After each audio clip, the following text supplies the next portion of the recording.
തങ്ങൾക്ക് പണമുണ്ടാക്കാൻ സഹായിക്കുന്ന കഴുതയെ എങ്ങനെ ഉപേക്ഷിക്കും?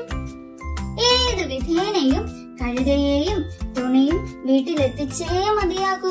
അച്ഛനും മകനും കൂടി ഒരു കാര്യം തീരുമാനിച്ചു. കഴുതയെ ചുമന്ന് വീട്ടിലെത്തിക്കുക.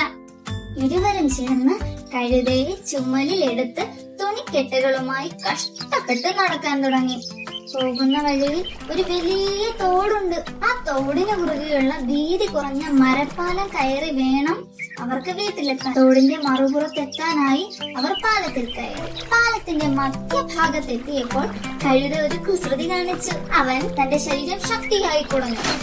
കഴുതയും മലക്കുകാരൻ അതാ തോട്ടിലെ വെള്ളത്തിൽ വീണ നമ്മുടെ കഴുത മറുകരയിലേക്ക് വേഗത്തിൽ നീന്തി ഓടി മറഞ്ഞു. അങ്ങനെ അലക്കുകാരുടെ പീഡനത്തിൽ നിന്നും ആ പാവം രക്ഷ നേടി. കൂട്ടുകാരെ, സ്വന്തം ലാഭത്തിന് വേണ്ടി വളർത്തുമൃഗങ്ങളെ കഷ്ടപ്പെടുത്തുന്നവർക്ക് അലക്കുകാരുടെ അനുഭവം തന്നെ ആയിരിക്കുമെന്ന് കൂട്ടുകാർക്ക് മനസ്സിലായില്ലേ?